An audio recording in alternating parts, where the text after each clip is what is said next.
মাননীয় অধ্যক্ষ মহোদয় মই আমাৰ যেটো দা আসাম পঞ্চায়ত এমেন্ডমেন্ট বিল 2025 মূলত এটো কৰা হৈছে যে যিবিলাক হাট ঘাট বজাৰ এইবিলাক আগতে মানে আঞ্চলিক পঞ্চায়তৰ জৰিয়তে যিবিলাক টেন্ডাৰ কৰা হৈছিল বা নিবিদা দিয়া হৈছিল এতিয়া সেইখিনি অলপ পিআৰআই ইনষ্টিটিউশন বিলাকৰ মাজত ভাগ কৰি দিয়া হৈছে ঠিক আছে এই মূলত যেটো আমি এই আইনৰ আমাৰ যেটো মোটিভ বা এই বিলখনৰ যেটো উদ্দেশ্য সেই উদ্দেশ্যটো মোটামুটি এটো আমি ভাবো এটা যুক্তিসংগত হৈছে ভালেই হৈছে কিন্তু এই ক্ষেত্ৰত কেইটামান অলপ প্ৰশ্ন থাকি যায় যেনেকৈ যিবিলাক হাট বা বজাৰ বা ঘাটবিলাক 5 লাখ টকাৰ তলৰ টেন্ডাৰ ভ্যালু সেইখিনি আমাৰ এই নতুন এই এমেন্ডমেন্ট বিলখনত এই 5 লাখ টকাৰ তলৰ টেন্ডাৰ ভ্যালুখিনি দিব দিয়া হৈছে গাঁও পঞ্চায়তত মানে গাঁও পঞ্চায়তৰ জুৰিডিকশ্যনত তেওঁলোকে টেন্ডাৰটো সেটেল কৰিব আৰু যিখিনি 5 লাখ টকাৰ পৰা 10 লাখ টকাৰ ভিতৰত আছে এই 5 লাখ টকাৰ পৰা 10 লাখ টকাৰ ভিতৰৰ টেন্ডাৰ ভ্যালুখিনি আঞ্চলিক পঞ্চায়তত ব্লকত বা আঞ্চলিক পঞ্চায়তে সেটেল কৰিব আৰু 10 লাখ টকাৰ ওপৰৰখিনি জিলা পৰিষদে কৰিব আগতে হৈছে এটা আঞ্চলিক পঞ্চায়তক দিয়া হৈছিল গাঁও পঞ্চায়ত লেভেলত ৰাখাই হোৱা নাছিল কিন্তু ইয়াতে এটা বস্তু ক্লিয়াৰ নহল কোনো এটা প্ৰভিজনত আমি দেখামতে যে আজি সে গাঁও পঞ্চায়তে কিছুমান সৰু সৰু হাট ঘাট বাইটো গাঁও পঞ্চায়ত লেভেলত সেটেলমেন্টৰ কাৰণে টেন্ডাৰ হেৰি কৰা হল এটা যদি কোনোবাই 4,90,000 4,95,000 লৈকে ভ্যালু থাকিল এটো গাঁও পঞ্চায়তে সেটেল কৰিব কোনোবাই 5,10,000 বা 5,20,000 দিলে এই গাঁও পঞ্চায়ত ইনষ্টিটিউশনে নিবিচাৰিব যে 5 লাখ টকাৰ ওপৰটো সেটেলমেন্টটো দিও কাৰণ 5 লাখ টকাৰ ওপৰ ক্ৰছ কৰি গলে এটো আঞ্চলিক পঞ্চায়তৰ জুৰিডিকশ্যনত গুচি যায় তে 4,95,000 বা 4,99,000 লৈকে এটো গাঁও পঞ্চায়তে হেৰি থাকিব গতিকে এই ক্ষেত্ৰত এই বস্তুটো এই যে ভ্যালু নিৰ্ধাৰণটো এতিয়া ম্যাক্সিমাম ভ্যালু কিমান লৈকে আহিব টেন্ডাৰত এই কথাটো আমি আগতীয়াকৈ প্ৰিজিউম কৰিব নোৱাৰো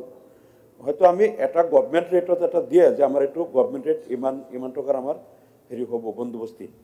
কিন্তু কোনোবাই ইয়াতকে বেছি মাৰিব পাৰে 10% 20% কে বেছিও মাৰিব পাৰে টেন্ডাৰ ভ্যালু গৈ পেলাই 5 লাখৰ ওপৰতো গুচি যাব পাৰে সেই ক্ষেত্ৰত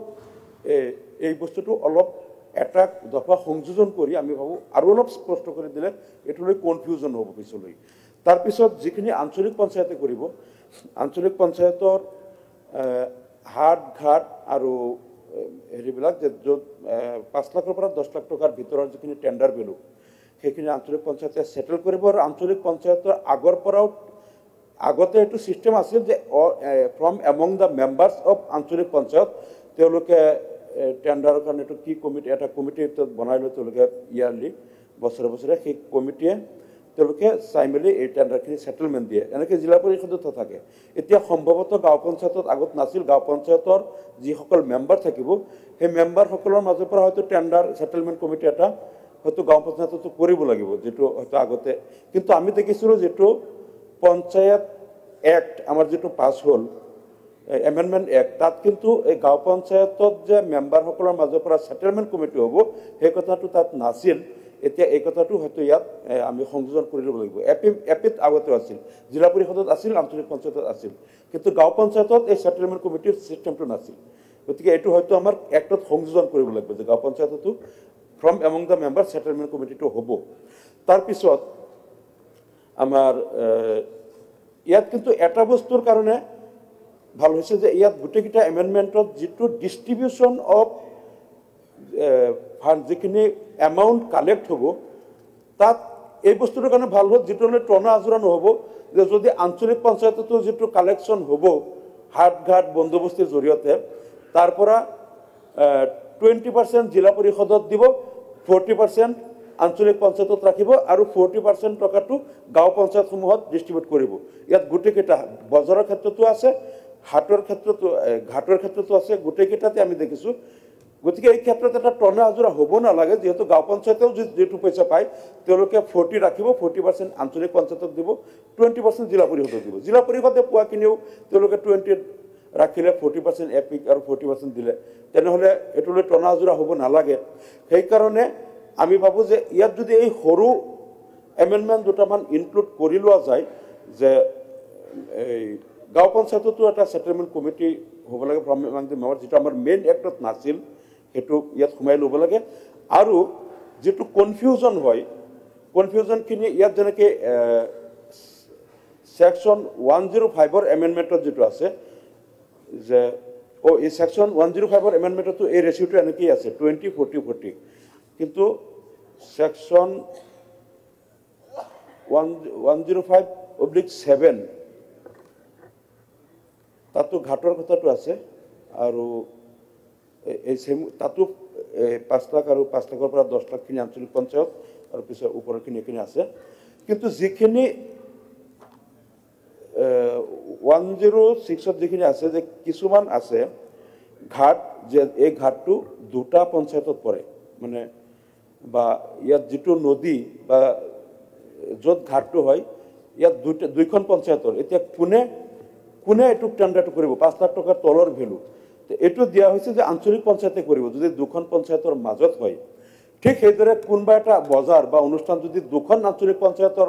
উমৈহতীয়া হয়, কমন হয়, তেনেহ'লে কোনখন আঞ্চলিক পঞ্চায়তে টেণ্ডাৰটো কৰিব?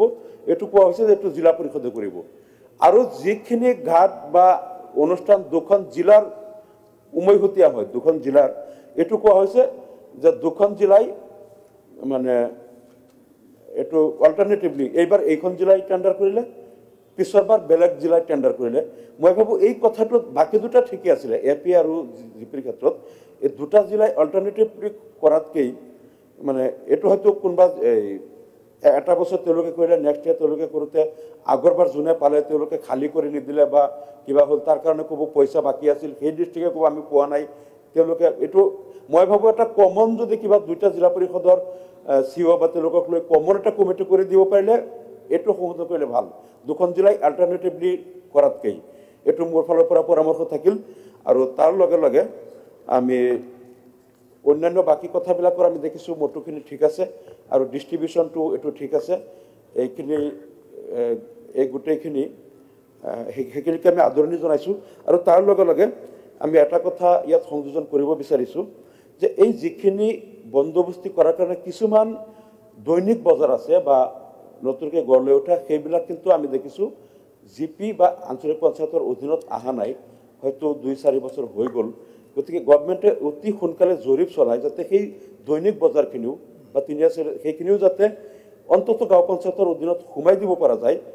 আৰু কিছুমান আছে যিখিনি মাটিৰ এলটমেণ্ট বজাৰ নামত হোৱা নাই কাৰণে আঞ্চলিক পঞ্চায়তে লোৱা নাই।